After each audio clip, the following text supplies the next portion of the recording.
Alright, so part 2, Diwata, Paris Overload Vicinity Vlog and Tour.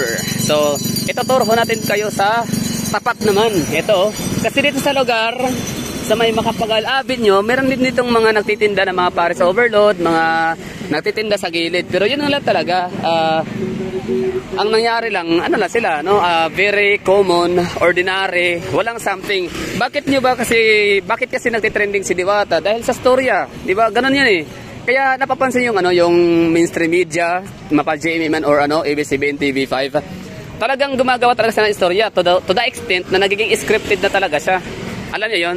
Kasi dito sa Pilipinas, istorya talaga yung natin. Hindi lang sa Pilipinas, actually sa buong mundo, no? For example, sila Simon Cowell, for example, itong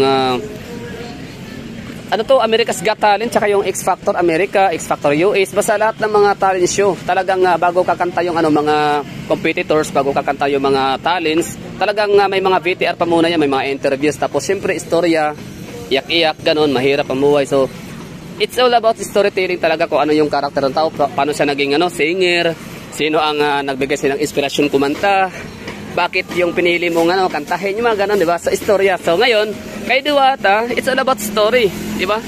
So bakit siya dinumog ng mga tao sa kanyang storya na very inspiring naman sadya talaga, no?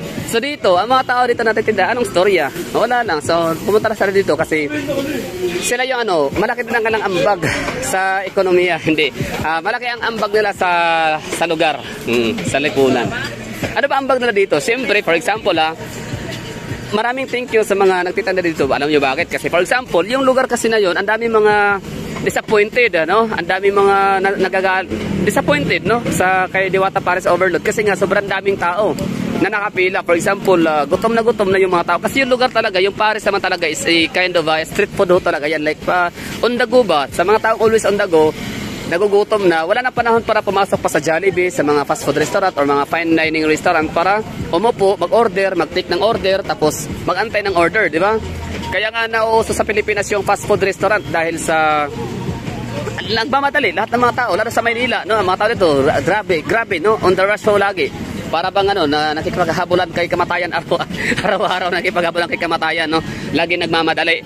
So kaya dito sa Pilipinas, super effective, super sikat, yung natin dito, yung mga business na fast food chain. So fast food chain, from the word fast food is fast, mabilis lang i-serve. So Jollibee, Chowking, McDonald's, kaya ikaw ay fast food chain tapos hindi ka fast mag-serve, kaya di ba inaayawan natin yan, nagagalit tayo kasi hindi siya fast.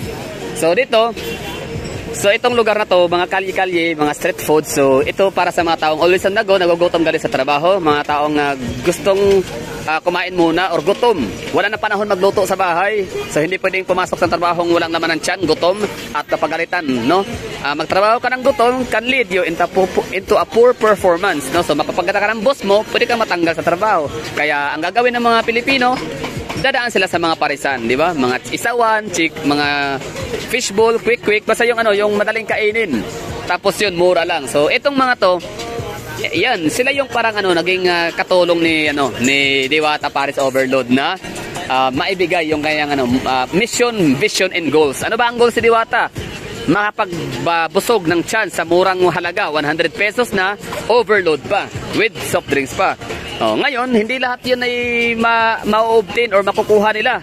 Kaya Diwata Paris Overload kasi sobrang haba nga ng pila dahil sa clout ni Diwata, grabe, sobrang trending, So, dito sila pinanganak. So, yun ang kanilang istorya. So, at least yung mga nagmamadali, walang panahon wala na panahon, para sa pila na napakahaba doon kay Diwata. So, dito na sila. Di ba? Yun. Grilled pork. Yun. So, istorya talaga ang ang storya mo? Paano ka pinanganak? Ganun yun di ba? So lahat tayo may istorya, so lahat yun ang tinatangkilik ng tao. So pagalingan ng istorya yan, kaya to the point na magiging scripted na ang lahat. Kahit anong mga palabas yan, hindi lang sa Pilipinas, internationally. Lahat ng mga talent shows, mga reality show, kailangan talaga may mga storya. Kasi kung walang storya, kulang yung talent. Kung walang storya, kasi diyan ka parang may inspired yung mga tao. So yun. Ito naman Paris din dito. So si Diwata, kilala natin siya kung anong kanyang istorya. Siya ay isang diwata na nagmula sa langit, binagsak sa lupa. Yan, so sila madam, anong istorya niyo madam? Kasi kay Diwata alam na namin, 'di ba? Yan eh, yan ang napapasikat sa isang 'di ba? Kay Diwata, no, sa kanyang istorya. So sa inyo, anong istorya? Meron na bang nag-interview? Corina Sanchez, Jessica, mga vlogger. Tinanong ang yung istorya. O sige, ngayon ma'am, i-share mo yung pero yung 12,000 lang yung subscribers. Wag kang baka iiyak. Hindi, anong istorya? So syempre wala siyang istorya si ma'am. So mas pipiliin ni ma'am na maging private, di ba? No? Kasi may mga tao na kahit ako mismo ang inyong abang lingkod na si Gala the Explorer. Meron din akong istorya pero hindi siya content no? So hindi siya makakatulong, parang ba't ko sasabihin yung istorya ko, di ba? Akin na yun, kaya ko na yun, di ba? So si ma'am, ang istorya ni ma'am, so ako yung gagawa ng istorya para sa iyo ma'am. Okay lang ba yun ma'am?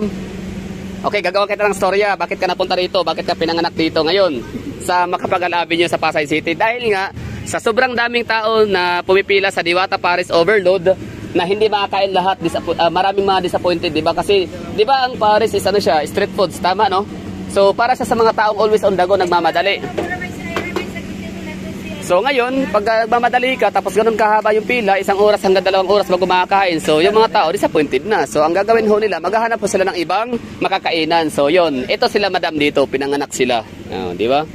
Kaya sila andito sa lugar, sa tapat ni Paris Diwata Overload para magtinda. So yun yung istorya. Ganun lang naman. Sometimes hindi man kailangan maging drama ang istorya para meron lang. Pero lahat talaga meron, may istorya talaga lahat.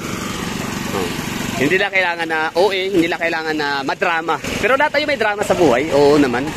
Sino bang wala, di ba? Kaso nga lang, depende yan kung paano natin i-deal, paano natin yan i-accept, paano rin natin i-manage at i-react.